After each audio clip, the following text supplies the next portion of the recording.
Hello, and welcome to a Bergkamp Wonderland, the Arsenal podcast. This is not a figment of your imagination. We are actually back. Well, I say back. I mean, it'll probably be when we lose like 3-0 to Man United in the opening game of the season. That's when we'll probably be back. That's when we start going podding. But anyway, we are here. We are here to talk all things Arsenal as we normally do. And with me is a merry bunch of men and one reprobate. I will let you decide who the reprobate is. First of all, introducing the man who always has to be here, the man who eats 40 grams of carbs a day and 11 grams of sugar. It's the butter monkey himself, Danny the GFP. How are we, Daniel? Good afternoon, Carlos. Good afternoon, world. I am very good. Yesterday, I went to Huntingdon. You know Mark, who I often say I meet, who listens. He's a Newcastle fan, sometimes in the chat. I met him in town in Poundland. I was about to snaggle myself a six-pack of Frazzles. We've been through this. But I also peaked and I bought a metal plug for my bathroom sink at £4.75 of your English pence. So, Karl, I'm living the high life on plugs and Frazzles. You? Just a caveat: if you went to Poundland, why did something cost you £4? It's meant to cost you £1. Oh, the crisps cost £1.50. No, they don't sell plugs, let alone metal plugs. Nice steel. Was it chrome? Probably chrome. I had to go to something called West End. It's got the steepest entrance to a shop, but I could hear the music from Ski Sunday as I was going up it. That's one for the dads. Also here today, it is the game master himself, Nicky. Nick, how you doing, son? Doing good. Did you say the game master or the game master? I wasn't sure. I couldn't quite hear you. I mean, you decide. You take whatever name you want to go with, Nick. I'm all for it.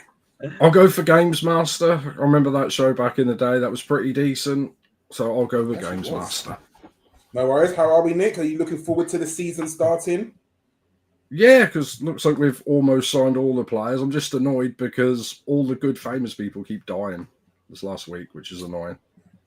Yeah, we'll talk about that towards the end of the show. But yeah, those who don't know, Mr. Hulk Hogan's gone, Ozzy Osbourne's gone, Aaron Ramsey just got a hat-trick somewhere, so be on the lookout for someone else going. Michael Madsen, Jamal bloke from the Cosby Show. Yeah, Malcolm Jamal Warner died as well. Like, something outrageous. He was my age, Karl. What a time. 57. Was it 57? 54, you cheeky git. It worked me. And last but no means least, it is the person who is one of the most sensible people I've met. It is Karl Walker. Karl, no, joking. It's Josh. Josh, how are you? I'm very well. To be fair, it's always helpful when you're in the room with Ellis and Jason Davies at the same time to be the most sensible one in the room. Actual fairs, yeah. Actual fair. Yeah, it's all good. Thank you very much. I think the one that we missed two other people from that list as well, and that's the two people's relationships that died at the Coldplay concert as well. So RIP to those two people's marriages. Yes. I mean, if you're trying to have an affair, the place to hide it is obviously at a Coldplay concert, as you well know. They're not. No one really likes Coldplay, so I thought they'd stand out like a sore thumb. There's only two of them there. I love Coldplay. Wow. Paradise. Paradise. Right. Okay. At least we got loads and loads of memes from it, which have been hilarious. On the upside, that bit of singing we won't have to pay for because I don't think Coldplay will be able to attribute that to no AI in the world is matching that. No, fucking outrageous. Right. I guess we should start talking Arsenal. I don't even know where to start, to be honest. I mean, I guess we'll talk about the signings and we'll talk about the game that we played yesterday. But I'll start with you. Go on, Josh. Go on, sorry. I was going to say, maybe the first place we should start is, did we win the friendly or not? Because I was discussing this with an AC Milan fan, and he said they won, and I said we won, and we've both agreed to disagree. We lifted the trophy, our first trophy, not last of the season. So I would say that we won again. It's very confusing. I guess we can start there. It's very confusing when you win the game after 90 minutes, you lose a penalty shootout, but then we still lift the cup, which is or trophy or whatever, the Flight Emirates trophy, whatever it was. It is still confusing. I mean, Josh, did you watch any of the game yesterday? Obviously, when there's a friendly, you can't really take too much from it. Like, it's just a pre-season warm-up, kind of like the Club World Cup. You know, it's just a shitty trophy that you can't really take seriously. But, what did you think of the game? Obviously, the lineup was quite relatively strong. I feel like some people played the game to put themselves in the shop window. The last of Zinchenko, you know, he started. Obviously, we may want to sell him for a while, but the team was quite strong. I mean, I'll run through the team quickly. Raya started, then it was White, Zinchenko, Saliba, Calafiori. It was Norgaard and Rice in the middle with Nwaneri playing at the 8 or 10, whatever you want to call it. And then it was Saka, Havertz, and Martinelli, which is that game. That team could easily start a league game. So, Josh, again, it's a preseason friendly, so you can't really take too much from it. All you're hoping is that people get fitness and get through the game unscathed. But did you watch it in the game, and how do you think we played? I didn't watch it live. I watched some very biased highlights afterwards, so I can't tell you about anything about AC Milan or what they did. But certainly, as you say, it's one of those. We're not going to draw too many conclusions from it, and where we will only take positives. And I think the positive from that first half is Nwaneri, right? Is that performance? He looks like he is bang up for it. We know which players have come in and which ones who are rumoured to be coming in that would provide Ethan with stern competition, I would say, for minutes next season. Not necessarily starting places, but certainly minutes. I don't think Ethan's at the stage where he's starting games for us, but certainly he's taking minutes from players. And yeah, I think his performance looks really, really strong. I think, yeah, there's some things from Milan that, again, pre-season, they got a new manager in. He's moving them from a 4 at the back to a 5 at the back. And they didn't have a left back, really, because they've just signed one today. So, yeah, I think ultimately we looked pretty strong. We were creating chances. Same thing, I think, that we've always spoken about, that we could score more if we had a striker. Not sure if that's on the agenda. I've not heard anything about us signing any strikers at the moment, and who knows what will happen there. Maybe There's no strikers available in world football at the moment. Well, we do have the problem, haven't we, that there's 2 Swedish strikers available, and we bloody love one of them. And someone's gonna have to, tell Mikel to go and have a cold shower, I think, based on the news that's come out today, and tell him maybe it's not the one for him. But yeah, I think the not worrying thing is that that could very much be our lineup against Man United, first game of the season. And if I was still on Twitter, I would very much be enjoying the meltdown that would go alongside that lineup, if that's the starting 11 that we saw line up at Old Trafford. But yeah, ultimately, not much I could kind of say from it, having not watched much of the game. No, Nikki, do you kind of take the same prospect from me and Josh? Like, obviously, it's just a pre-season, and all you're hoping for is fitness and kind of the only one to get themselves through the game without getting injured. Because I guess, there are some fringe players that are probably trying to get themselves in the shop window to get a move. The likes of Nelson, the likes of Zinchenko, maybe Trossard to an extent. So are you kind of the same ilk, just kind of get through the game, get some fitness, get some minutes in your legs and move on? Yeah, I mean, you don't want to look too much into, scores and that and pre-season friendlies. It is like I say, it's 2 things: get players fit and integrated into the team and squad, and make money. Going to all these tours, trying to make money, get more fans and stuff like that. But like I say, I mean, I only watched a few highlights of the game, not to be inspected. I remember a few years ago, didn't we have like a really terrible pre-season? Like, lost pretty much every game, and then we had our best starts of the season for like 20 years.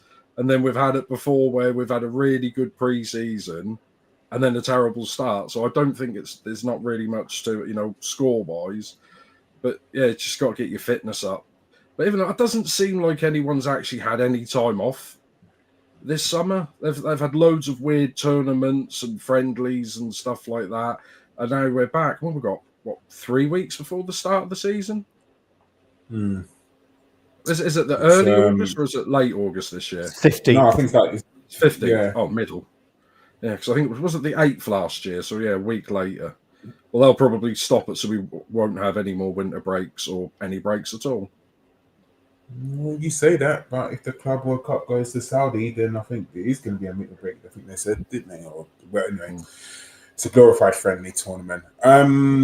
Danny, we had some players make their quote-unquote debuts for us. Norgaard made his debut, and in the second half, Zubimendi made his debut for the club. I don't know if you watched any of the game. Did you see anything that you saw that you liked of them? I found out that we were playing AC Milan when I saw Mark in Poundland. He went, "Oh, you beat AC Milan 1-0." When I didn't even know we were playing AC Milan, so I've not seen a thing. I did try and download it from the usual place, but there was absolutely nothing there. I did see a couple of highlight packages from Nwaneri, and I was trying to see what foot it was that he would be running on most of the time. So I was interested. I couldn't really make it out. No, it wasn't. It's Max Dowman. That was the. I've had a little word with Nicola Berti, and I've pulled some strings. Look who it is. Oh. We've got him till 9 p.m. But the gist is I saw the highlights of Max Dowman, and that's it. And I thought, bloody, I was trying to work out what foot it was. And I think he was using both of his feet, and he was coming in from the right-hand side, wasn't he? And he looked very good, Karl. No, he was. And people who just didn't know, the richest man that I know, at least, is entered the chat. Femi, how you doing, boss? I'm all right. Good. Enjoying the summer. Well, that's about to change. Obviously, Arsenal's about to ruin your autumn, winter, and spring, as it normally does. Femi, we were just talking about the game yesterday, and I know from the chat you kind of watched most of it, and we were just kind of saying that, when you come to preseason friendlies, it's mostly get fitness in the legs. You don't really take notice of the kind of the result of the game, but was there any standout things that you saw of the game? Obviously, knowing that it's a preseason friendly and we don't take it too seriously. What I saw was it was just more of the same, pinning a team back until they couldn't, just suffocating them for the whole game. Basically, we just pin them into their half, as we always do. So nothing's changed there. Getting the ball wide, nothing's changed there as well. Getting the ball wide and sometimes just crossing it in, nothing's changed there. And just basically dominating a supposedly big team. They had a bad season last season, but just absolutely dominating them. They had 3 shots. I think we had 23 or something like that, 9 on target as well. And that's with as many changes as we made. So yeah, just more of the same dominance, a bit more closing down, winning the ball back high up. Yeah, just more of the same, really. So it's going to be interesting when the new attackers come, if anything's going to change, really. Let's see. I mean, that's the Arsenal way, isn't it? Like we do tend to dominate games, even against the quote-unquote stronger teams. I can remember Man City last year. I know we beat them 5-1 at home, and that wasn't like a 5-1 performance because we literally dominated the game. And if we had a quote-unquote striker, who knows how many it could have been. And I think that's the Arsenal downfall from last season, that we didn't have a striker. And it's at the moment seems to be the same going forward, because obviously, there's no doubt that we're out for a striker, and there's no doubt we know who it is, although there's been a little spanner in the works today, which we'll definitely talk about. But going forward, Danny, do you see more of the same, or do you see, if we do get an additional attacker, do you see Arteta changing the way we play, or do you think he will stick to the same way we play, and having an attacker, an out-and-out goal scorer, will be beneficial for us? I saw. I tweeted all of Arsenal's top goal scorers for the last. I can't remember how many seasons it was. I'm going to go and have a look at it. And our Stan was arguing with somebody, and Stan was making a point that there's been plenty of players that have come from the Portuguese league and have done absolutely nothing in the Premier League. So going back over the seasons, Havertz 9, Saka 16, and then Odegaard and Nelly both on 15, Saka 11, Laka 13, Alba 22, and then 22 the season before, Laka 14, Sanchez 24, Giroud 16, Sanchez 16, and Giroud 16. So that goes all the way back to 13-14. And so I did that because I saw a video on Twitter of him playing for Brighton, playing for Coventry, not Brighton, that's who let him go, Coventry and against someone else. And at one point, he got the ball in the middle of the box, just stopped and turned around and shot at the same time. And I thought that's what we have been missing, because remember the old Wenger days of shoot, and no one would ever let go of the ball. They're waiting for the perfect pass. He seems like the kind of player that will drift in from the right-hand side quite a lot of the time, which will free up Saka to go and do more of his magic. And then he gets in there and he will just spank the ball, like Xhaka used to, spank the ball as hard as possible, or just turn on the spot like Ian Wright did. And that's a lot to expect from him. And people are going to be going, if he doesn't score 10 goals in his first 5 games, people are going to be demanding our money back. But then this bloke was saying to Stan that... that he might be decent, because Stan said Darwin Núñez, Jackson Martinez, Carlos Vinicius, who went to Spurs, and he can go back as far as Hulk. They got massive numbers playing in Portugal, but when they came through to the top leagues in Europe, they didn't make it. But then this other bloke come back and said Bruno Fernandes, Luis Diaz, Pedro Porro, Raul Jimenez, not Jimenez, Ruben Diaz, and Enzo Fernandez. They've all managed to come over and do it. So. And there was that other one, Josh will know this one, that Das Boot. Didn't he score 100 goals a season for Sporting a few years ago? Yeah, Das Bost. That's the Same one. thing. That's Big Dutch one.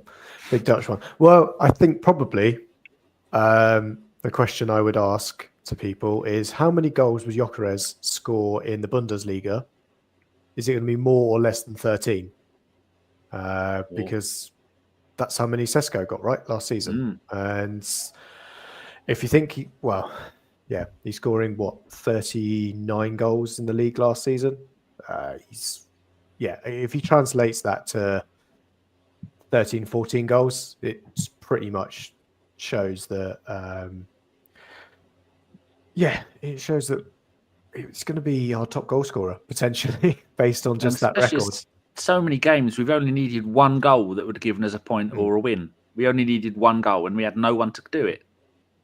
Oh, absolutely. I mean, we create so much. Like, we've got so many attack-minded players and creative players as well. And how many times have, like, me, you, Nick, and Danny said, if someone just had someone on the end of it, as much as we like Kai Havertz, and Kai Havertz is like, he helped us so much.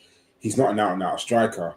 And the fact that we were playing a centre midfielder at striker towards the end of the season just shows how desperate we were. But if we have an actual out-and-out goal scorer who his only fault is to score goals, that's going to be his one and only thing, to score goals. And it's not like we're never going to get the ball to him. We're going to create chances for him. I guess it's just for him to put the ball in the back of the net. And, the Premier League is a very hard league. You don't get the time on the ball that you're going to get in the Portuguese league. But it's not just the Portuguese league he did it in. He did it in the Champions League as well. So if he didn't do the Champions League, maybe I'll be thinking, do you know what? Got a few reservations, but he did it in the Champions League. He got did he get a hat-trick against Man City? Or was it 2 goals against Man City? I can't remember. 4. I thought it was 4. Yeah, 4. Was it 4? Oh, there you go. Against and he also got 86 for Sweden in the Euro made-up championship bullshit thing. He got 8 goals in 6 games. Or was it 6 in 8? It's one of those two. So either way, that's not a bad. Yeah, no, as I say, it's not a bad ratio at all. Either way, whichever way. Karl, you can I ask you about Merino? I think he did really well towards the end of last season, but I was looking at him. Do you think he did any worse than what Havertz would have done with the same time? Like, he scored goals. He's just a midfielder playing striker, the same as Havertz, really. And I don't think, I think he did quite well for what we wanted him to do. Oh yeah, listen, for where we played him, I mean, he's his natural position is centre midfield, and we played him as a striker. And I think he got, was it 8 or 9 goals? I think he got. I can't remember. Yeah. If I'm just saying, I don't think we'd have done any better with Havertz for the end of this if he hasn't got injured. I don't think Havertz would have done any better goal-wise.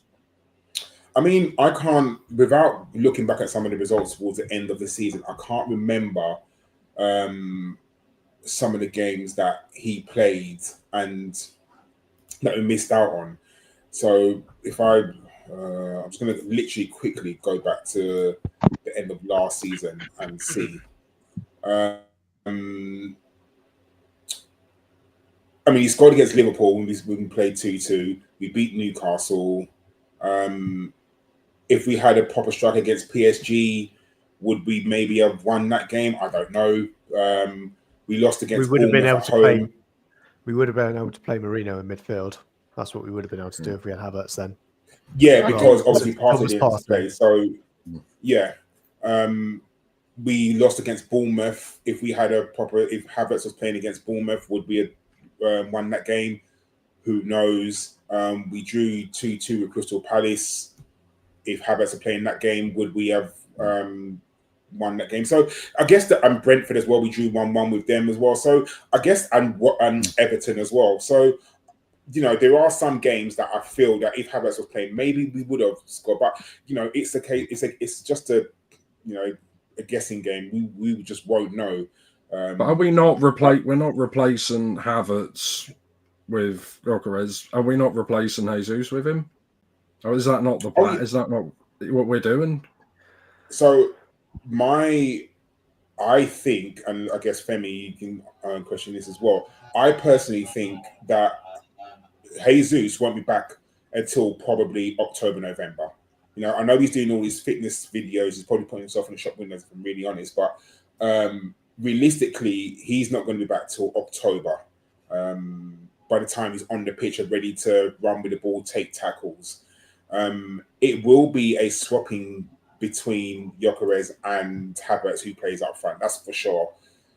Because if you think, is Havertz, the way Havertz plays, is he ready to play left 8? Probably not. I think that's going to be between Merino and Rice. Is he going to play in the Odegaard spot? Probably not, because that's between Odegaard, probably another, and Nwaneri. Is he going to play on the wing? Probably not. So he's going to be, at the moment, our backup striker. Would you agree with that, Femi? I don't know, man. Because I haven't seen any evidence that Arteta will drop Havertz. He absolutely loves him, and I'll probably bet that he plays more games in midfield than Merino plays. I've just got this funny feeling that most of the time when he needs someone to rest Declan Rice with, he'll probably play Havertz there. But I'm just looking at you guys are talking about the scoring record. I'm looking at Gyökeres' scoring record. He scored 6 in 8 in the Champions League. So he got a hat-trick against City, 2 penalties and a goal. He got 1 against Lille, 1 against Graz, and 1 against Leipzig. And I think Sesko scored in that game as well. And what I'm thinking is, if you really think about it, and this is a point that people don't make. Number one, he's played a lot of games in the last 2 seasons that he scored goals. So he's played like over 50 games in those seasons. But he's coming to a bigger club now where, number one, he's not going to play as many games, I don't think. So he's probably not going to get as many goals. But also, we kind of need a player that's going to beat up against the smaller teams. So all of this, he only scores against smaller teams, all of that stuff, and all of this, Sporting don't have to deal with low blocks. I'm pretty sure we don't watch Sporting a lot, but they're top 3 biggest teams in their league. They won the league. I'm probably sure 90% of the teams in their league defend deep against Sporting. It's just maybe because we don't see it. We just see the goals of them breaking them down. So he's probably facing that most of the times in Portugal. And we just need someone to bully like 10 teams in the league and score loads of goals in those games. And we've got players that can score in other games. And that's another thing that people don't consider is the quality of player that he's going to be playing with now is 2 times what it was at Sporting. He's not got a Saka at Sporting. He's not got an Odegaard. He's not got, I can name so many players, a Saliba, a Gabriel. Our team is so much better than theirs. And now, not only is he going to be playing with those players, he's going to be making space for them because people are going to be worried about. So there's so many things that having a dangerous forward opens up for us. I think it was so important, and I can't believe it's taken us nearly 3 years to even figure out that we needed to do this. Because now it just logically just makes sense that you get an attacker who's going to open up space for other players. So all the things that we're worried about, Saka getting triple teamed, all of this stuff. If we're now got a player, I'm guessing we'll probably talk about him, who can move the ball quicker in midfield, all these things just open up a lot. But yeah, let's see, man. But he's played a lot of games. I'm looking at his games here. He's played 395 games in his career already. That's a lot of games. The other thing is he's very rarely injured as well. Yeah, right? He's very rarely injured. Yeah. We speak about the other Swedish striker that would be flattering his eyelids right now. Us and anybody else, look at his availability as well. That would be a huge gamble. We could spend 3 times the amount and end up with a guy who's only available for 8 to 10 games. This guy, look, even in Premier League 2, this guy was scoring goals. I'm guessing that's for Brighton. He scored 12 in 26. He's scored at pretty much everywhere he's gone, apart from when he played for Brighton first team, which I'm guessing he didn't play that much. No. But everywhere he's played, he's scored goals in the Championship. That's where he's played his most games. He got 41 goals, I think. But I think what part of that was when he was younger on loan. So he's just when a player just knows how to score goals, I don't think they can just come in and not score goals. Is what I think. Yeah, he can't be another Francis Jeffers. Oh, Jesus. I wouldn't pay too much notice for the stuff he done in the Championship. I mean, where I am from Norwich, we had Harry Kane and Jamie Vardy and people like that on the bench. And they're like, oh, they're not. And for people I know, they said Harry Kane is not good enough for League One, let alone the Championship. So you can't really pay much attention. I think if you've got world class players playing with average players, sometimes the average players drag them down to their level. There's only so much a world-class player can drag up average. If it's just nothing but average throughout the whole team, they can't really do much, can they? Listen, we play in a league where Chris Wood got almost 15, 20 goals last season. Danny Welbeck was banging in goals last season. There's just no way that if we can make chances at the level that we always make chances, that a good finisher is not going to just change everything for us. Yeah, we wouldn't have needed Mikel Merino to come off the bench against Leicester and score a brace in the space of 10 minutes to turn a game around for us. It's talking about the dearth of quality at the bottom of the Portuguese league isn't great, but honestly, look at probably we could already work out who the bottom 5 are for next season immediately. And I would back him to score against all of them. One of those teams, basically half of them are Portuguese anyway. So he's probably used to playing against them. So I think the quality, it's fine. Worst case situation is we're utilising him so we can rest Havertz for when we're playing against Liverpool or City, where he's shown that he's been able to do stuff there. It's whatever we need to do with a striker. We just needed to get it done. Femi, I'd agree that the last couple of seasons, you could be clear that when Mikel kind of rebuilt the forward line, he clearly thought a small, 5'9" striker was what he would be doing. So that's why we held on to Eddie and we had Jesus, I think, in there, is because we went with the small striker. Now we realise we need the 6'4" behemoth in the middle. Havertz, Merino, Gyökeres or Sesko. That's why I think Isak doesn't necessarily make sense on that, because he doesn't have the stature or physicality of anyone else or anyone who's played in our striker position for the last 2 seasons. But it's funny you say that, Josh, that the the type of striker in the world has changed, because it was all about these small, nippy little strikers, and now you've got the likes of your Haalands, your Careses, your Seskos, your big, powerful strikers. I mean, like he was talking about, Chris Wood got flipping 20 odd goals. Was it 15 odd plus goals? There's big, strong strikers where who can be very physical with defenders, and I think the type of striker probably in the world is changing a little bit. It's not about these little nippy running behind strikers anymore. And I think you're right when you're saying that. Football's changing, isn't it? Because we're basically at a level of football where we're just playing attack versus defense now. So all that space that you used to see, players like Jesus generate or get for themselves, there's no space there anymore. Teams are just low. Like every time you watch football, it's one team with possession and one team in a low block. That's literally all. And then you get teams like Arsenal who are so good that we literally make everybody defend in a low block. When we're playing Chelsea, they defend in a low block. When we're playing Liverpool, they do try and attack, but most of the times they're defending deep. Every team that we play, every single team defends deep. No one dares come out against us. So that's probably why you don't see those types of strikers, or people moving away from that, because you probably don't need them as much. You need a focal point in your team if you're going to be playing teams like that. Yeah, there's only two elite sides.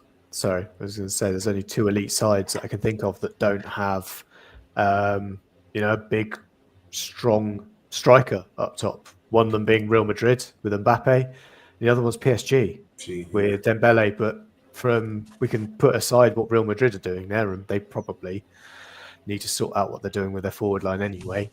You say that, PSG, but have they not just drafted in that youngster that banged in loads of goals, and he's like a typical centre forward, isn't he? Exactly, that's it. The PSG is just because they're an absolute pressing machine. But they still have Gonçalo Ramos on the bench, another Portuguese league striker who is smashing in goals for Benfica, off the top of my head.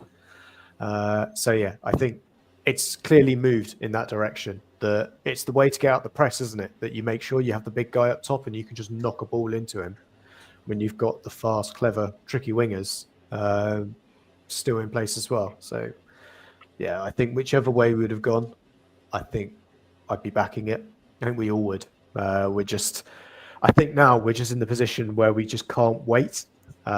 We know it's so close. Okay, he's missed the AC Milan friendly. Hopefully he'll turn up in time for Spurs. But again, I was literally asking, like I said to someone, I said, if he doesn't fly like tomorrow morning, what's the point of him going? Because literally, if you think about it, I was looking at it, the time difference is what? 8 hours or something like that ahead, and it's a 12-hour flight or something like that. So if he leaves, let's say tomorrow, he'll probably get there on Saturday in Singapore time, and they're flying back on Friday. So he's flown 12 hours for what, 5-6 days, and then flying back another 12 hours on the Friday again. Yeah, because they're off to Seoul, aren't they? No, it's Hong Kong, isn't it? We're playing Newcastle on Sunday. Then they go into Hong Kong on Monday. We go to Hong Kong and play Spurs, I believe. I thought we played Spurs in Korea, but because that's why they're keeping hold of. No, Spurs in Hong Kong. Newcastle's in Singapore. Yeah. Because I think Spurs must be doing their tour of South Korea. That's the reason why they've not sold Son yet. Because Son wants to leave, so they said they wouldn't let him go until after they've finished their tour. Yeah. Well, it's it's a first-class flight, I guess. You say apparently he's going with Berta, so he might get a private jet. Did you see how we sent our new signing, our Cristhian Mosquera? You saw EasyJet, he posted that video. Yeah, he's just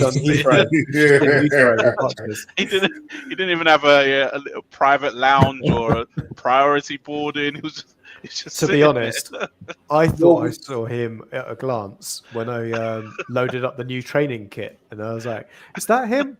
Because I had no idea what he looked like. I was like, have we announced him already? And just saw him as one of the models on there. I was like, oh, fuck's sake, no. It's because we spent too much Yeah. money already. And as you know, there's another signing that we made, which is Noni Madueke. This signing has probably been the most controversial signing that we've made in an extremely long time. At least since Nicky. Sterling. Sorry? At least since Sterling, the last winger we got from Yeah, Chelsea. I mean, we have a habit of... No, I don't even think players Sterling was controversial because Oh. people were so desperate for a player. But at that, remember how late it was? People didn't True. even complain. They were just like, "We just need a body. We just need a body." Which it literally was. He didn't do anything. He literally was just a body at that point. Compared to what he did last season. I mean, this signing, I'm going to be really honest before I come to you, Nicky. It's a signing that did we need a winger? Yes. Did I want Madueke? No. Did I want to spend 50 million on a backup winger? No. Because I felt like there are other players that we could have got, and I felt like 50. I just don't like giving Chelsea money. I don't like helping out Chelsea. That's the one thing as well. And I'm sick of it now, giving Chelsea money. But Nicky, what do you make of this signing, Madueke, from Chelsea? Because we now have a proper backup for Saka, who can play on both wings. And the way people talk about him, they're raving about him. Do you think people were mad, A, because it's from Chelsea, and B, because of the price tag? Yeah, and also I'm even though he's English, I don't think he qualifies as homegrown as well. Oh, he does today. He does today. I think he does. We've made some sort of phone call, and he's now qualified as a homegrown player. Oh, I'm happy. Someone's been on the PayPal. Well, they did a funny thing. Did you know that Chelsea did that at the end of last season? They made the appeal, and then we benefited from it. Oh, well, thank you. I mean, it's weird because I looked last week. I looked at his numbers like from last season, and they're pretty much identical to Martinelli and Trossard. Like the same number of games, like 32, 33 games, 7 or 8 goals between all of them. So they looks very much the same as what we got. And is he going to be back? I mean, if he can play back up to Saka, great. That's a help. I mean, this just says to me that Trossard is probably going to leave, like after all these signings are done. I mean, there was a lot of talk of him going to Saudi League and wanting to leave last summer. So if we end up selling Trossard and get fairly decent money for him, then if we sell Trossard for 20, then we've only kind of paid 30 for him. But I mean, to be honest, I didn't even notice him at Chelsea last year. It's not, like I said, he's not a player that I thought, yep, I'll have him. And I can't remember the last time we bought a player off Chelsea or Man City that I'm really happy with. I mean, at the time, I guess players came in and did their job. Danny, this is like if including loans as well, the seventh signing we've made from Chelsea. And I don't know if he felt the same way as me. Like, it was just because it's a Chelsea signing. Like, I've got nothing against the player himself. If I'm really honest, I don't know enough about him. I think it was a case of, why are we helping out Chelsea again, giving them 50 million? Why are we signing another Chelsea player? And I think the backlash that was received, I think it wasn't a case of the attacking the person itself. I think it was just more the fact that we're signing another player from Chelsea. That's true. I just want to have a quick look at my transfer thing. And we have signed 15 players from Chelsea in the last decade, or players that have been at Chelsea. Petr Cech, Amari Hutchinson, we had him before we sold him, let him go. Brooke Norton-Cuffy was there. Eddie Nketiah, Zech Medley, Jason Serrar, David Luiz, William, Declan Rice was there for 7 years before he went to West Ham. Jorginho, Havertz, Sterling. We just signed their youth left back, Marcel Washington, Madueke, and Azir Baga. So it's 100% because he played for Chelsea, and it's also the fact that they've had him for 2.5 years, and they've made 20 million profit on him when they didn't want him in the first place, which Chelsea keep doing with every player they want to sell. They they seem to somehow get a load more money than what the player is actually worth and more than what they actually paid. But I like him because he can play on both sides, although his goals record, when he's played 157 games for club and country and everywhere, 157 on the right, 46 goals. That means 1 goal every 3 games and 28 assists. But then when he's played on the left wing, 12 games, 2 goals, 1 assist. But he's also played centre forward, got 4 goals in 14. Attacking midfield, he's got 3 in 18. So he's not played enough. 12 games on the left side, not played enough there for me to be convinced that he is going to be the permanent player there, because he's like Saka. He's right-footed, but he's left-footed, but playing on the right. I think that's what he just said when I looked on there. So, yeah, it's a lot of money to pay when we need other players in other positions to come in there. But if it wasn't for the fact that he played for Chelsea, if we'd have been buying him from West Ham, I think we would have been all right, apart from the amount of money. But we were going to pay that amount of money for Kudus, who's gone to Spurs. Similar player, just different side of the pitch. Didn't have. Can you imagine if we signed him for 50 odd million quid and we didn't sign a striker?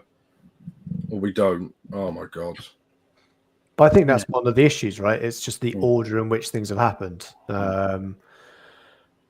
Okay, we're annoyed that it's 50 million, but if that still means that Gyökeres turns up, then I don't see much of the backlash. It's not a problem. I think that deal's done, Josh. I've got loads of images that I can show you. They're definitely not AI of him. He did his medical last week. How does the Arsenal badge look on him?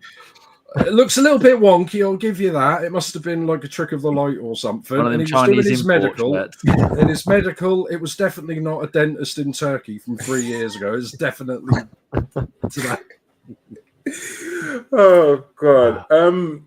Femi, I know you gotta go soon, but if we do when we sign Gyökeres and that would make a very good transfer window. Do you still? I mean, I'll talk about the outings at the go, because at the moment we haven't sold anyone, and there's still a number of players for us to sell. I'm very, very sure that Zinchenko won't be there come the end of the transfer window. I'm very, very sure that Sambi Lokonga won't be there at the end of the season. Reece Nelson. Do you think, with all the hype about all our incomings, we now really need to focus on outgoings? I mean, definitely,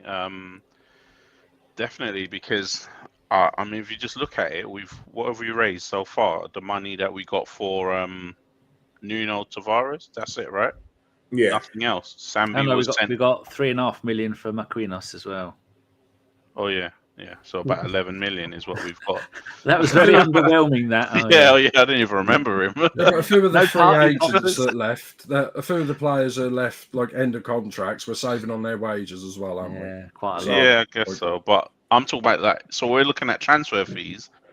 They're saying Reece Nelson's going to be a loan with an option to buy of 10 million, which is I really try and work out in my head like how these transfer fees come about for different teams, and it just doesn't make sense to me that you've got a guy who, for me, is still got potential. He's only 24, going 25, something like that, and you're going to get 10 million for him. So then I always think like all these, like, it's such a tricky. I could never imagine being a football director. It's so crazy because you sign him to. He was about to leave. You think, okay, if I sign him to a long contract, give him 100 grand, I can still sell him because he's an English asset and blah blah blah blah. And then you end up getting basically nothing for him. So you've just burnt the wages. But then you got someone like Eddie who you do that for, and you end up getting 30 million for him, and it's like, oh yeah, that's all right. We could have got 0 for him, but you still paid him wages for like 2 years of 100 grand or whatever. But yeah, we just got to get rid of him. Vieira, he hasn't even come back yet. Sambi didn't even touch the pitch yesterday. You must imagine how you feel. You're seeing 15-year-olds come on, and you're sitting on the bench. I think that sent a big message to him. I think that's his Rashford and Garnacho type message. Like, mate, just find a new club. Fabio Vieira, whenever he's back, he'll be off. Who else we got? Zinchenko. Where's he going to go? Zinchenko. We was meant to go to Milan, and then Milan went and signed Pervis Estepinian instead as their left back. Someone said he's happy. He's happy. You got Karl as well, who didn't come on tour. So I'm guessing, but they're saying he's going back to Spain on loan. So at some point, we're going to have to. I'm just fearful that within the next year that we're going to have to do something crazy and sell someone big. But then again, I don't know, because the revenue that we're getting from the Champions League is absolutely insane. Like, we haven't even seen the money come in yet from this year's Champions League. I think it's like double what we got last year or more. And but also, I hate you saying things, but at a certain point, I know it's all about squad depth, but we can't just be having players who don't want to play. I mean, let's just say right now we don't sell a single player. Is Sambi Lokonga going to get a game? Anyway. No. Yeah. Is Reece Nelson going to get a game? No. So at some point, they'll go. They have to go. And they're still, So I'm just fearful that there's not even any talk of like our players being linked, if that makes any sense. Like, no one's talking about, like Zinchenko's been linked to X team, or Sambi Lokonga's been linked to this team, or Fabio Vieira's been linked. Like, no one. There's just zero talk whatsoever. But then again, Karl, you got to remember, even though we signed a lot of players, it's still only July. The window really hasn't kicked off. Let's be honest, especially for the smaller teams. If you look at, it's the bigger teams that have thought, you know what, we're just going to go crazy this summer. All the lower down teams in the league have hardly bought anyone, and those are probably where we're going to be selling to. So that's probably how it works, to be honest. So now the teams around Europe that the Premier League have given loads of money to, they'll go around their leagues snapping up all players, and then those teams can snap up players that they want. So you're looking like, you remember like the last week of the transfer windows when it really heats up, and that's not till the end of August. So there's still another month before we really get movement, and it's a bit unfortunate, but that's just how it goes, I guess.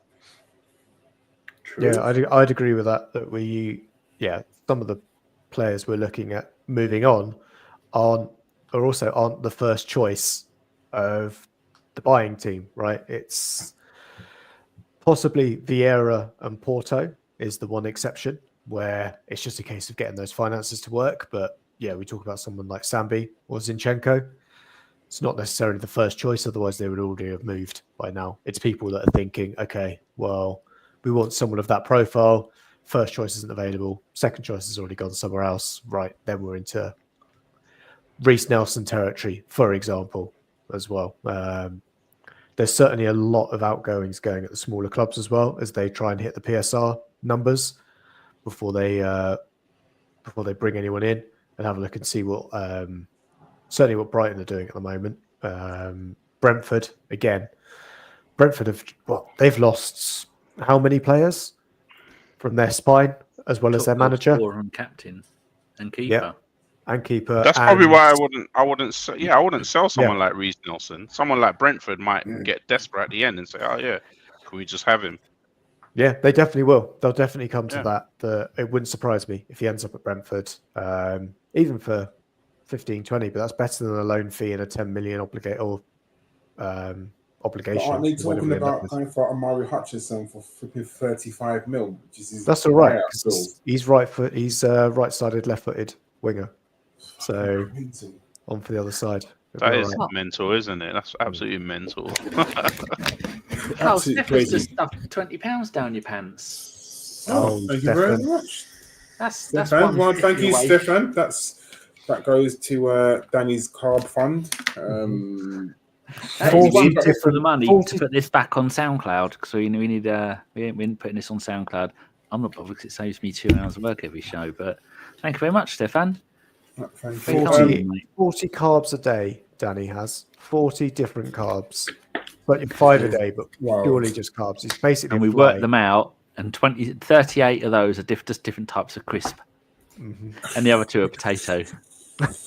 While we're all here, I know Femi's got to go quickly. I just want to talk about one player before, just get everyone's opinion on it. Eberechi Eze is, I think, my personal opinion is if we get him, it would almost be the perfect transfer window. I'll be very honest. But I can understand if we don't bring him in because, one, is he going to play on the left? Two, does he stop Nwaneri's development? So I quickly just want to go around. So, Josh, are you bothered if we get him or not? And if we do get him, where do you see him playing for us? Buy him and then work it out. That's what I'd do. He's one of those players that we've also seen it with the depth, right? Of how much depth we've needed. Arteta has said only, earlier in the week? I'm sorry, my weeks are so messed up at the moment. But yeah, earlier in the week that we're still short of players, right? And last season he said we were 3 short. And that's before we said Jorginho goes, Partey goes, all the other players, Tomiyasu going as well. So really, realistically, we've only really brought in 3 or 4 players just to get us back up to the level of being 3 short. So I don't think you can ever have, and maybe this is the born in the Wenger generation, we can never have too many diminutive playmakers in our ranks just to bring them on. So yeah, I think having Ethan in play, I don't think it blocks Ethan minutes. I don't think it blocks anyone really because of how big squads need to be now, right? That there will unfortunately be an injury somewhere. There will also be the case where a player is having a bit of an off time and it's getting more ruthless, right? That you can see what City do. Phil Foden doesn't turn up for 3 games. That's it. He's out. Ryan Serkey will come in.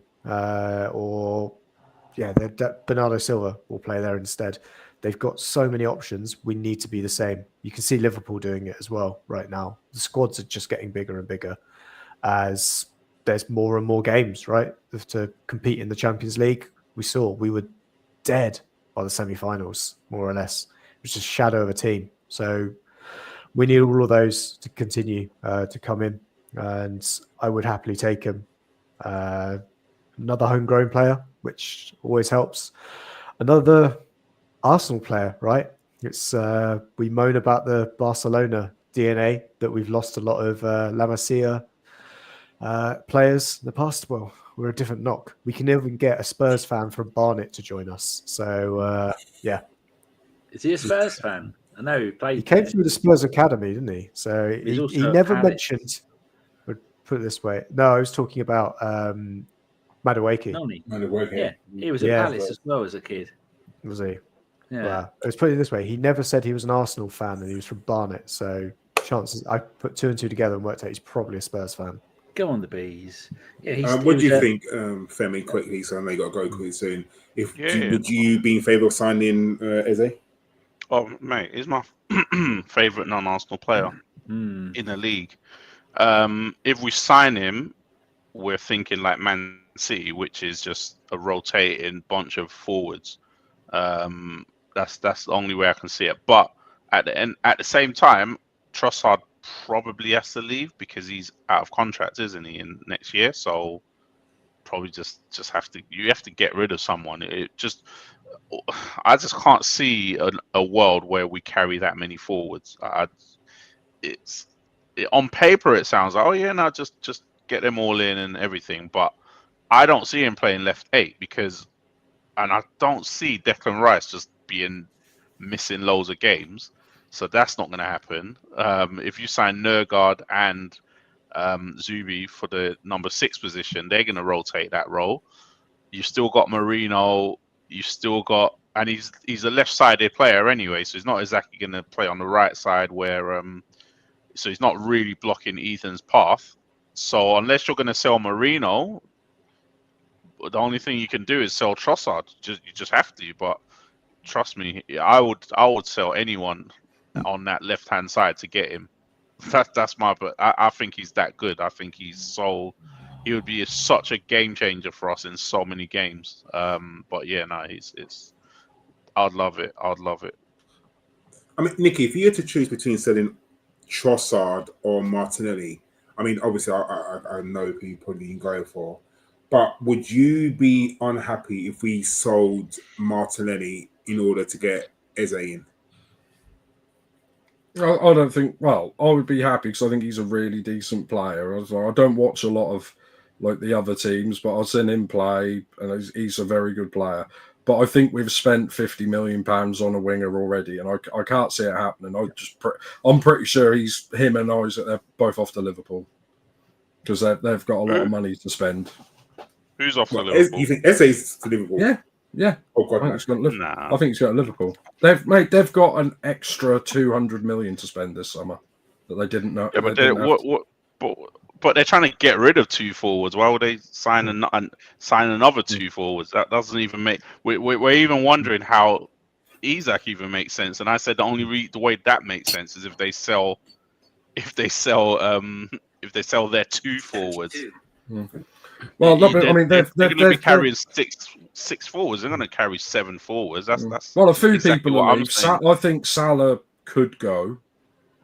If This they season? get- Going. I think he could go. Well, I think He just signed a new contract. He When did literally he sign signed a new contract? They begged him to sign a new contract. Remember That's they the only begged reason him. he's still there. Yeah, Yeah, He's out they of contract signed a this new- summer. I think you go there. I think they'll both go to Liverpool because they've got a lot of free money to spend this year, but like this summer, which they weren't expecting. They've got at that's least because 200. they're selling a lot of players as well. No, that's because one of their players died, and his insurance is going to pay out, and they're going to get about 200 million paid out from Lloyd's through life insurance. So I think that's why the people are now playing up. Okay. 200 million. Fucking Oh man, I'm on Life the wrong is, side I mean, of the that's for internet. everything, huh? I'm on the wrong side of the internet. I need to be there. Mate, these players. What's Ellis prescribing you? I need some of that. Fair enough. Fair enough. Oh, I love you, Nick. I love you. Mate, I know these players are all insured for a lot of money for stuff like that, and that's normally Lloyd's that insure all the sports players and stuff like that, and that's because obviously they don't normally pay out anything. Like that's why players just carry on when they're basically crippled because they won't pay it. But for something like that, they can't really contest that. But yeah, they're contesting it. By the way, they are contesting. What Lloyd's are going to contest the fact that he's not dead. No, they're No, but contesting the the fact fact that he was speeding. How fast he was going. Oh no, I'm how not. he was- Yeah. Well, whatever. I'm just saying he's Yeah. not there anymore. Yeah, He's no, got. I agree, they're All good these with players are forward. insured, and I've heard that's almost 200 million that they're going to get, like through life insurance. So that's why that's what I've heard. That's why Isaac's putting on his parts and a few of these players. And like I said, if they don't care, if they sign him and then have to sell other players, they're not going to go over FFP, are they? Yeah, but they're selling. See, the thing is that it comes back to our selling again. If you really think about it, they just sold wasn't it Kwanzaa for like 35, rising to 50. Yeah. If they sell Harvey Diaz, Elliott as well. Diaz is like 70. If they sell Nunes, they're still going to get like 30, 40 for Nunes. So they're generating a lot of money. Oh yeah, they sold well. I mean, when we look at, I mean, Karl was saying a lot about last summer as well. when Karl was talking about Nelson, and we seem to sell most of our players really poorly. I mean, they've sold some of their absolute average players for stupid money lower down the leagues over the years, haven't they? And Yeah. I think who have we sold well? Maybe Our record sale is still Oxlade-Chamberlain. yeah. Yeah, No, Eddie, he sold for 40 million. Who was it we sold to? We sold him to no who did we sell to? Iwobi. Didn't we get about Balogun. 40 million for him as well? He was about 30. in the world. Yeah, but I meant like average, like I coming think through players, the not Walcott established. deal and the Iwobi deals. I think they were exaggerating. We're still living off. We're still living off of some of those deals, aren't Yeah, we? Because I think the Iwobi yeah, deals are coming in, isn't it? yeah, it's quite weird.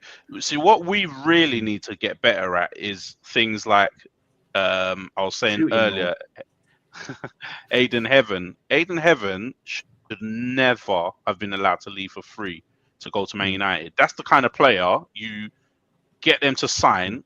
We need to start. I don't know what's going on at academy level, but he did the same at West Ham, didn't he? When he came to us, he shit on them and went, "Oh, more money, I'm off." Well, Yeah, no, 'cause we can only sign them to a but then 2-year what I'm deal, thinking, can't you we? can only sign him to a 2-year deal. But what are we doing in that first year is the key question, because you've got someone like now Josh Nichols, for example. Josh Nichols is not making it at Arsenal, but You shouldn't be letting him go for free. You sign him to a new contract. You send him on loan That's what for a City and year. Chelsea do. Yeah, you send him for a loan, and then you make it work and you sell him. So this is the types of things that Liverpool, Chelsea, Man City do a lot as well. Which then, when we turn around and go, "Oh, Chelsea spent 400 million," and then because we don't pay attention, they probably sold 200 million every summer as well. So it kind of makes sense why they can spend that much, Whereas we seem to be like, "Oh, it's 5 million." It seems like we're penny pinching, where we're scraping every last thing, like every little thing that we can do to make a deal work. Oh, agent give up the fee and you give up that fee, and it's because we don't sell enough to generate just to make it easier for us. But at the same time as well, we as fans, we love our players. If they turn around tomorrow and said, "Oh, we need to sell Ben White to generate money," there would be uproar in the fan base. Or they said, "Oh, even if Martinelli, that people are divided by, they say, oh, we're going to sell Martinelli," they'll still be like, "Oh, I don't know, should we sell him? Should we not?" And God forbid they say they're going to sell Saliba in a year for 150. There will still be uproar in the fan base. That's just how it goes, isn't it? Yeah, but Femi, don't you know what I mean? Because, you watch a lot of notice and see a lot of the players coming through. We don't farm players and bring them through in order to sell them for decent money, do we? It's like we think I know, but we don't. I don't think that our club deliberately do that and think, right, this, like Ethan, for example, right? We all think he's going to be our saviour and he's going to take a shirt next year and he's going to play for us for the next 15 years, right?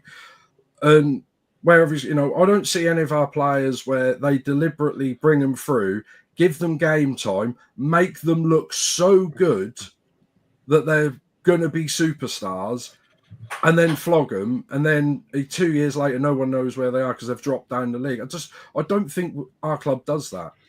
But I don't think I don't think anyone does that. Yeah, I don't think anyone does that. If you look at the players that City and Chelsea are getting money for, is players that have not made their first team. James Trafford, that City sold for 20 million, and everyone was laughing. He'd only played one season on loan in the Championship. Or all the other youngsters that they sold, Lavia and this and that they were selling to Southampton for like 18 million. They hadn't played a game for Man City first team.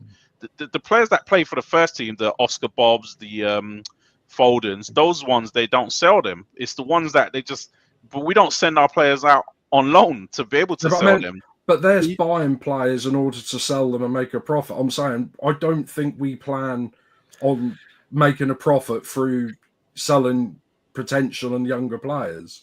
We just get them and then they end up 24, 25, and then we have to get rid of them because no one knows they're not going to make it. We better start learning to do that because that's the world of football now. I think the issue was we tried it under Edu. He screwed it. We're trying to get rid of Vieira and Sambi, the players that we brought in to try and do that.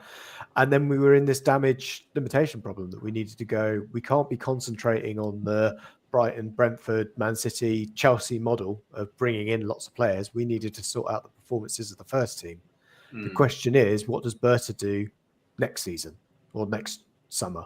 When in theory, we should only be looking to add to the squad, just small one or two marquee players. But you can see what we're also doing in the academy this summer. We did a big clear out, huge clear out. But there's that generational gap that I think I spoke about last season where there's no one coming from the under-21s. They're all coming from the under-16s. And we're clearly doing something this window that what we've brought in 3 or 4 players already into Per's group. I can't remember what age ranges they're sitting in, but they're close. These are, they're coming into Arsenal as a finishing school almost at that front rather than bringing them in super young. So that's going to be the case of us starting to bring this conveyor belt through. If we start showing good performances in Premier League 2, that's what gets you the 15 million for Brian Brewster to Sheffield United when what's his face, whoever the manager was at the time, fancies having a look at players like that. That's where Liverpool generate their fees. That's where Chelsea, that's why they've managed to move all the youth players on. They just absolutely clean up at youth level. Same for City. There is a weird thing going on at the moment, though, that the guy that was running recruitment at City went to Southampton, moved a load of players there and is now at Chelsea and moving a load of players in again. There's who is it?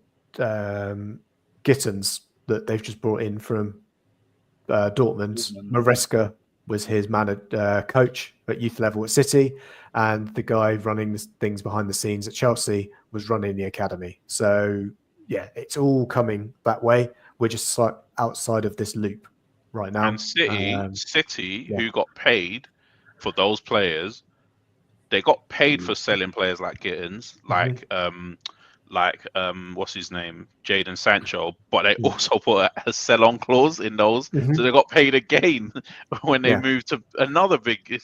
So we started putting sell-ons, which have worked a little bit for us, but we were putting sell-ons and getting like 1 million pounds.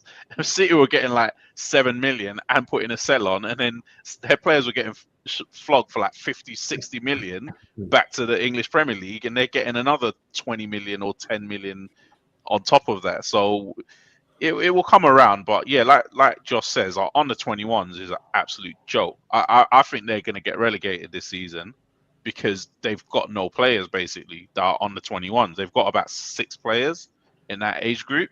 Well, last the rest season, of them the are under 21s were playing 15, 16, and 17-year-olds regularly. Yeah, and now it's even worse because, like Josh said, loads of the under 21s left this summer.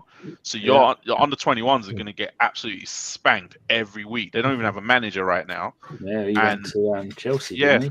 So the under 18s and the under 16s are where all the players are, but because there's no players for the under 21s, a load of those players are going to have to play all 3 levels basically. So it's going to be interesting to watch that one. Yeah, it's an exciting time, I think, for the first team.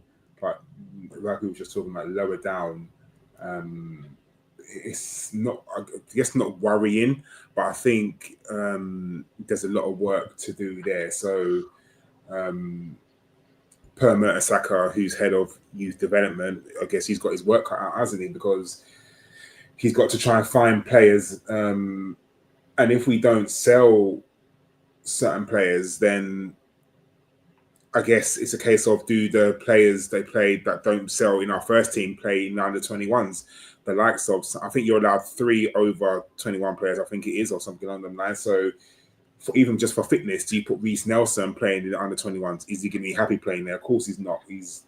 But if we don't sell him, then that's what happens. That's of Sambi Lokonga. If we don't sell him, is he going to be playing there? Yeah.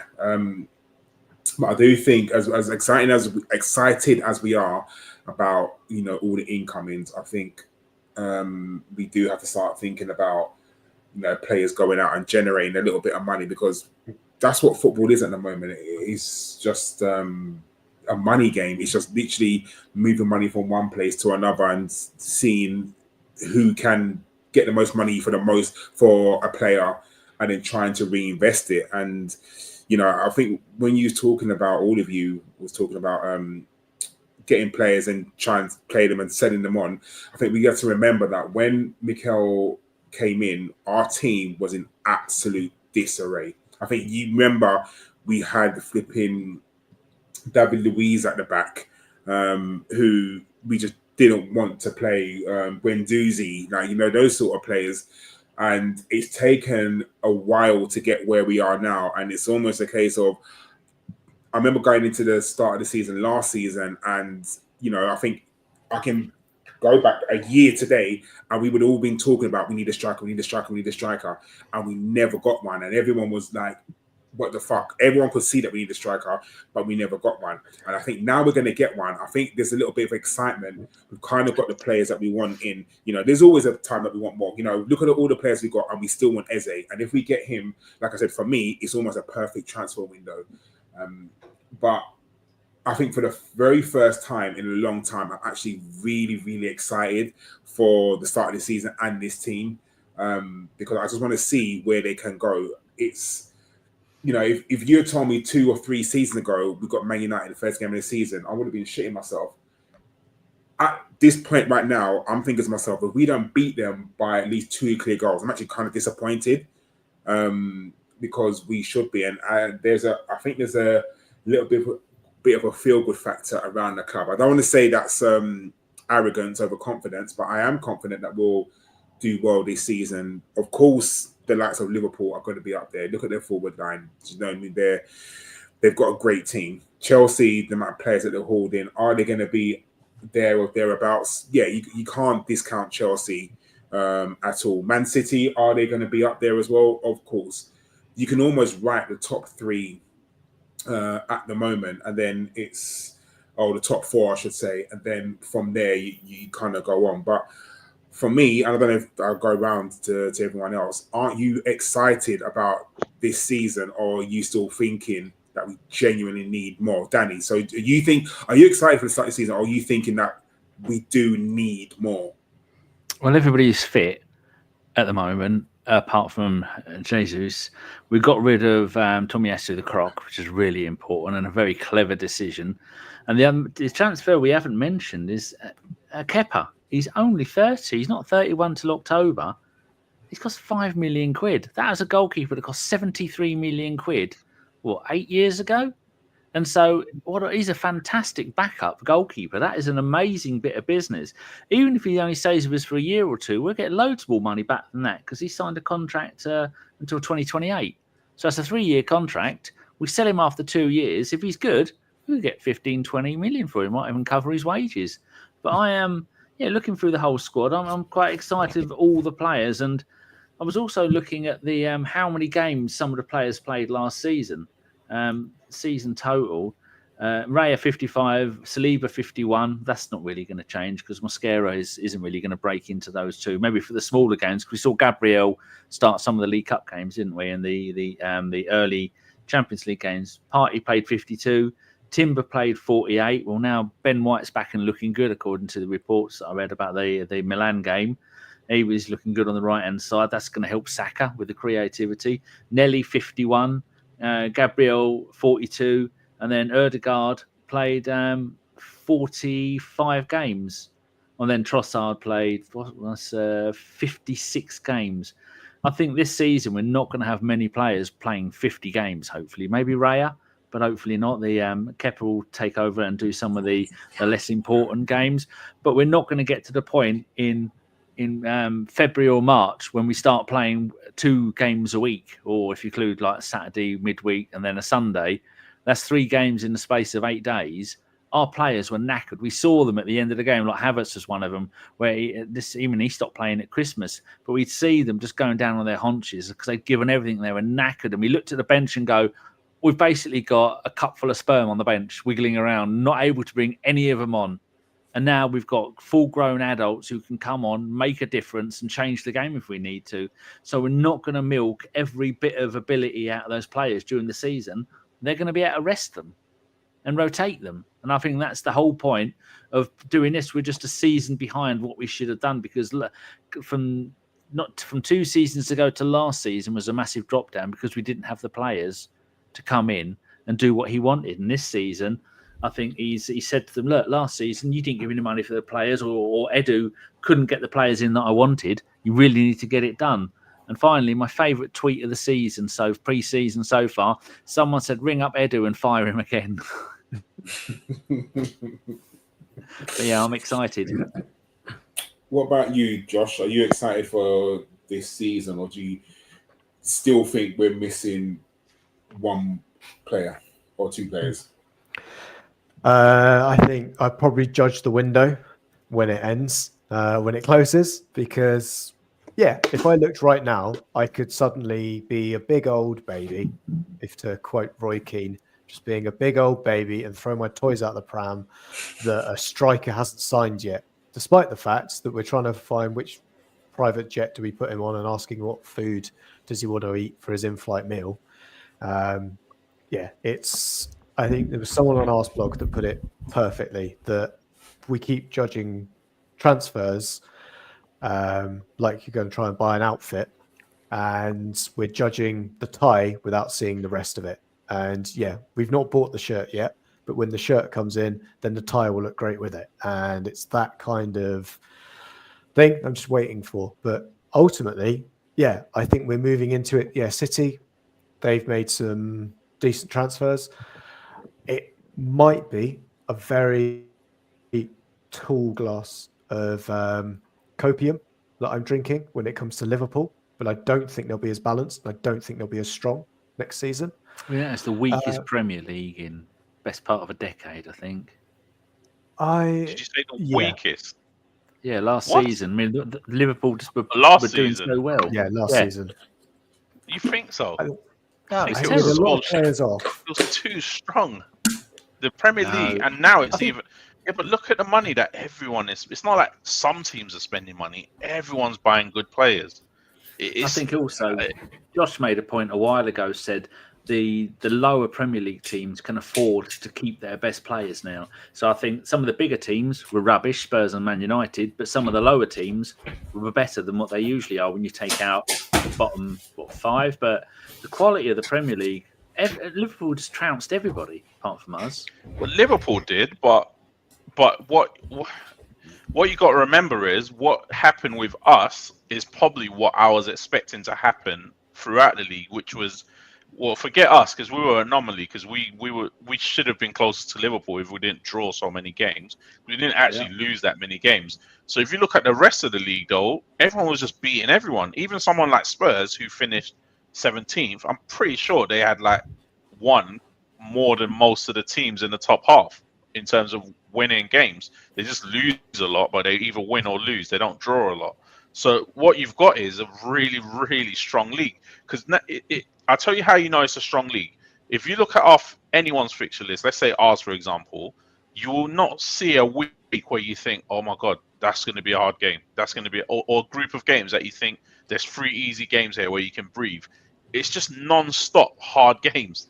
So the league is getting stronger and stronger, and now everyone is buying good players. So I think it's going to be a really, really difficult league. I think where it's weak is at the bottom. It's the 3 teams that come up. Those are the only games that you would say are easy, for sure. Yeah, and that really skewed the league last season, having 3 absolutely shocking teams. Don't worry, 3 more are coming up. Well, no, because look at Sunderland. At least Sunderland are making a real go of it. To be honest, aren't they? They are signing some. They are, but players. They weren't the 3rd best team in the Championship. We'll put it that way as well. So I think that's it. They had to make a lot of decent signings. I don't think the 3 are going to be as bad as they were last season. I just can't see it. I think Leeds will. I think the hype around Leeds. I think Leeds will go straight back down. It depends how quickly Burnley sack Scott Parker. Yeah. Let's put it that way. Because when he came up with that Bournemouth side, they looked like they were going to go straight back down and maybe challenge the Derby record. When they got done, what was it, 8-0 or 9-1 was it by Liverpool? And he said, "Oh yeah, the players aren't good enough." Got sacked. Gary, what's his face, came in and kept him up. Gary O'Neill. So yeah, I think that's it. To be honest, I think like Brighton fans, if you were looking at who was coming for the Championship and seeing the number of outgoings that were going from Brighton, you might be fearful. But to be honest, we saw it with Spurs and United. They could basically chuck the league and go. Well, I think you've got to be careful next season. I don't think the bottom 3 are going to be as bad as they were. I think United are going to be a lot better than they were last season. But it can't be worse if they go down. I'm not talking about 5th, 6th better. They might be 8th better, which is a monumental difference for them in league position. Teams like Forest, I expect to go again in the transfer market once they sort out this Gibbs White stuff, and they have a good way of cheating and getting players over the line. Villa, I've not signed the players yet, but Villa, they'll wheel and deal near the end of the window. When Watkins goes to Man United, United. Did you see that United tried to sign Emi Martinez on loan, and Villa told them to get lost and told them to bring 40 million, and you're trying to sign him on loan. Spurs are going to be better, so you got. It's going to be a tough league. There's not going to be like the games that we played against Spurs. I was just like, oh yeah, we just go in, we double them home and away. I'm not 100% sure that we're going to double Spurs home and away, not because we're not better than them, but because they've got a better manager who seems to know sometimes anyway, how to coach against us. Who is very pragmatic in the way that he sets up his teams. So they're not going to be as easy to play against as they were last season. So it's going to be Newcastle, even though if they lose Isaac, they'll get a striker in. They'll get 130, 140 million to, strengthen their squad. They'll be better. They have a way of playing that annoys teams and irritates teams. They haven't really lost any players. So it's a really, really strong league that we've got here. Yeah, the one thing that might help is the amount of teams that are in Europe. That's the other thing. But 9 teams true. in Europe. And the referees as well, of course, the crap referees that we have. Yeah, absolutely. Oh, do you know what? It's been so refreshing not having to work referees. And now you said it, it's just thinking, what controversy. You can almost see it, like Old Trafford, like David Raya is going to be the first person to get punished by that 8-second rule thing. May not going to get a corner and score by it. And he, Gary Neville, well, they knew the rules, and this is what happened. You can just see it, can't you? Like, it's just been... We all need to learn to count to 8 in Spanish and shout at him as he's holding the ball. I can get to 3. Not even 8. Get to 3 and tell him to fucking kick it. Literally, and it'll be like, we saw the Tommy Arsu thing where it didn't even go beyond 3 seconds and he got a second yellow. Yeah. Yeah, it's always going to be us that's going to be punished by those sort of things first. And it's so annoying, but you can just see it. But it's been, not having to think about referees. It's just been nonsense. I'm going to wrap this up now because we've been going for an hour and 20. So just quickly, because I'm sure we'll do one of these soon. We didn't mention Norgaard. Yeah, we did. To talk about him during the game. We said he started. Oh, yeah, he started. Are we happy with him? I think that's a great signing. He's only, 31? Captain of Brentford. Only cost us 10 million. That's a bargain for a player who, remember, we played him last season and he took no prisoners, which is what we need in midfield. Yeah, but saying that, the challenge that he made on Martinelli, he didn't even get a card for it. That's a red card if he plays in an Arsenal shirt. He needs to know that. Karl, Femi's got to go. All right, no worries. Femi, just quickly before you go, very, very quickly, where do you see Arsenal in the I'm not answering. Yes, I'm right answering now. That. I'm answering that. You can do it in the predictions podcast later. Yeah, let's do a podcast. Yeah, because I want to see. Yeah, let's. I'm enjoying these signings more than anything. I don't want to jinx it. But yeah, thanks, guys. All right, take care, Femi. Cheers, Femi. I think in the grand scheme of things, what you're talking about, Danny, 10 million is nothing. 10 million is absolutely nothing in. So you'll eat that easily. For a backup player who's got Premier League experience, I'm happy because it's kind of just a low-key signing. He'll come in, he'll definitely play all the League Cup games, depending on how far we get in them, and all the FA Cup games and all the quote-unquote lesser teams in the Champions League. That's if Arteta rotates his squad, because we know Arteta is very notorious. He doesn't like to rotate in the slightest. He's going to have to. Now he's got all these first-team grown adults that have cost money. He's going to have to start rotating. I mean, there's no need to play Zubimendi every single game of the season. There's no need to play Declan Rice every game for every minute. Keep Saka on the pitch when we're 4-0 up. Yeah, there should be no need for that. So hopefully... And that's what Arteta needs to learn his lesson. That's why Saka got injured last time, just overplaying him. And everyone could see, everyone was saying it, Saka's going to get injured soon. And then obviously his hamstring went pop, and that's what kind of cost us during the middle of the season. So hopefully Arteta will learn his lesson by doing that. But I'm quite happy with Norgaard. What about you, Nicky?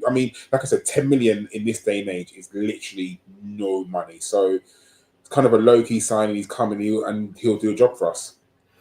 Yeah, we said it before, there's so many of these players lower down the leagues. I thought, well, he's a good, solid player who, pretty much do a good 6 or 7 out of 10 every week.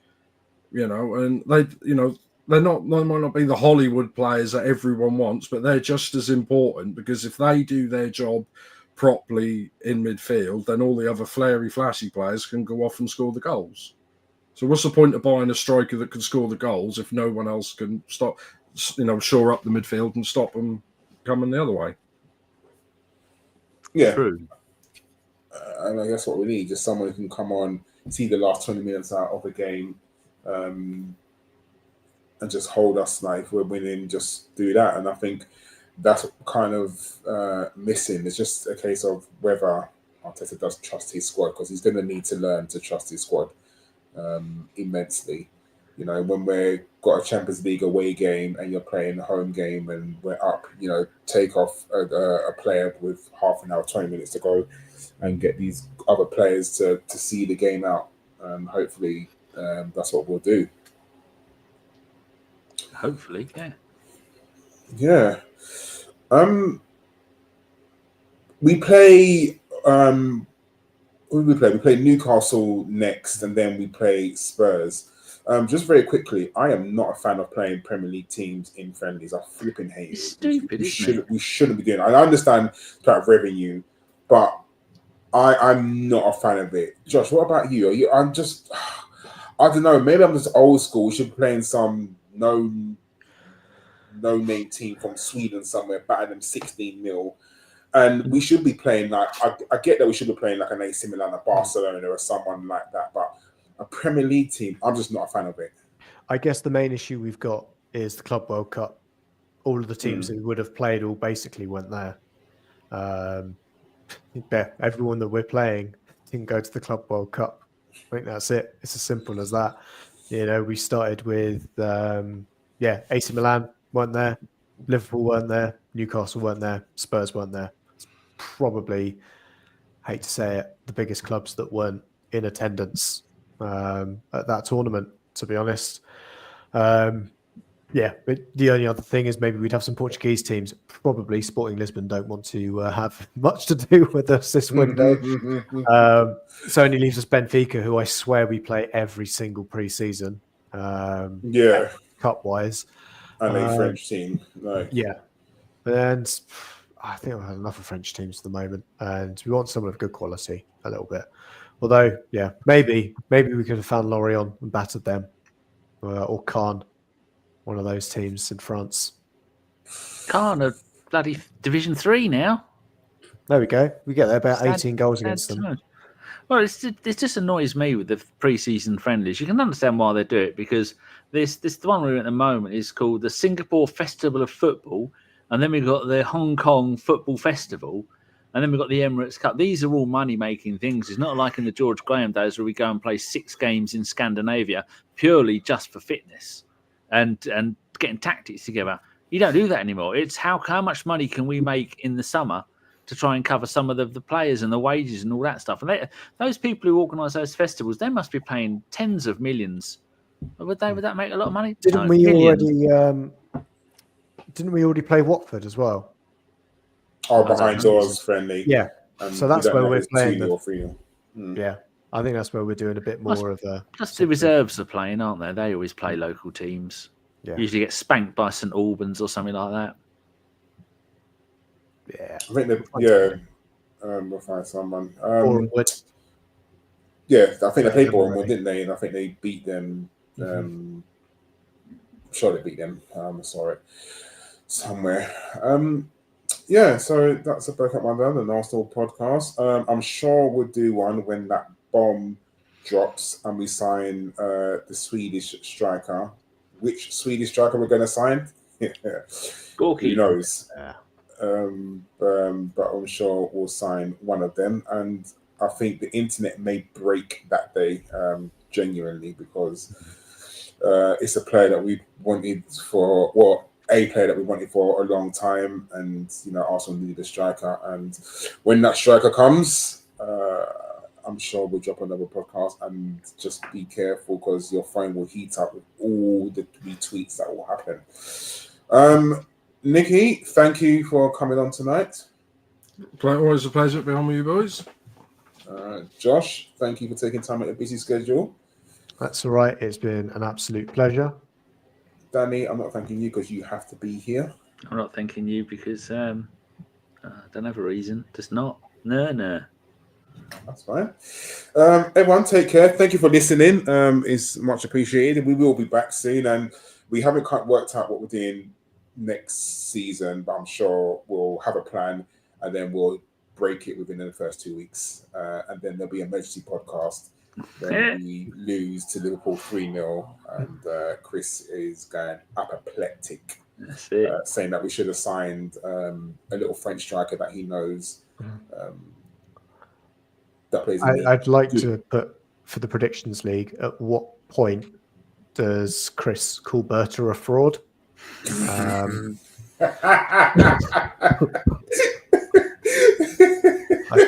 like that to be one of the options, please. Yeah, we should do that. Yeah, we knew that we shouldn't have signed him, and he's been told that obviously Cisco's doing his medical, but medical where we don't know. Anyway, this has been a Bergkamp Wonderland, another podcast saying thank you very much for listening, and we will be back soon. Much appreciated. Take care. Bye-bye. Bye.